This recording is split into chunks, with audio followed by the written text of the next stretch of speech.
सावन का महीना, भारी वर्षा में स्नान करके प्रकृति माँ ने पहन लिए है हरी साड़ी और हरी चूड़ी। दीर्घ प्रतीक्षा के बाद कोलकाता की विश्व विख्यात संगीत परिवार की ज्येष्ठ पुत्रवधू असहनीय प्रसव पीड़ा में पिछले 3 दिन से कातर हो रही है। एक एक पल मानो परीक्षा की भांति गुजर रही है। अंत में आया वह दिन, 20 जुलाई। अत्यंत भारी वर्षा होने के कारण कोलकाता में आ गया है बान। रास्ता गली सब जलमग्न हो चुका है।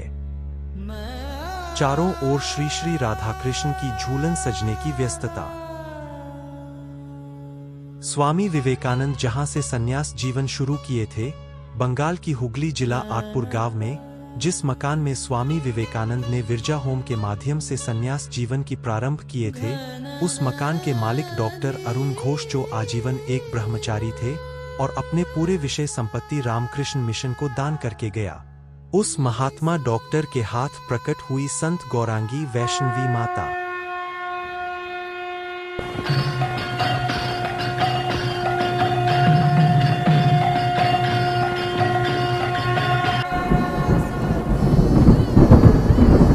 जन्म के समय साधारण शिशु से बहुत ज्यादा लंबी और गोरी नीली आंखों वाली, जो गर्भ से निकलकर भी एक बार के लिए भी रोई भी नहीं। तब डॉक्टर चिंता में आ गए कि बच्ची रो क्यों नहीं रही है।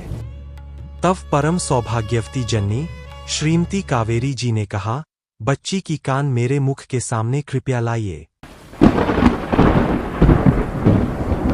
मां की मुख से हरिनाम सुनकर बच्ची पहली बार चित्कार करके रोने लगी। कोलकाता में स्थित बागबाजार धाम, जहां रहा करती थी श्री रामकृष्ण परमहंस की पूर्णांगिनी माता शारदा देवी जी, पतित पावनी मां गंगा की लेहर बागबाजार की भूमि को सदा पवित्र कर रही है। परमहंस ठाकुर रामकृष्ण के ज्यादातर पार्षद इसी बाग बाजार धाम में निवास करते थे और इसीलिए बाग बाजार धाम को ठाकुर श्री रामकृष्ण का लीला भूमि माना जाता है। इसी बाग बाजार धाम में विश्व विख्यात संगीत परिवार के ज्येष्ठ पुत्र पंडित कुमार बोस जी की सुपुत्री के रूप में प्रकट हुई माता गौरांगी, इस अद्भुत मन मोह लेने वाली शिशु कन्या की दर्शन करने हेतु ना जाने कहां से साधु, संत, फकीर, अघोरी और साधक कलाकारों की जैसे मेला लग गया।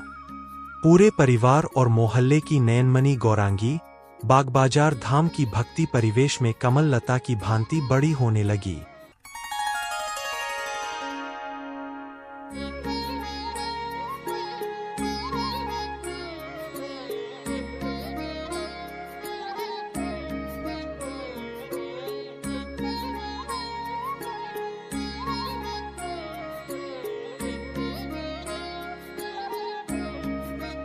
आइए दर्शन करते हैं बागबाजार धाम का वही घर, जहां जन्म के बाद पालन हुई थी माता गौरांगी की।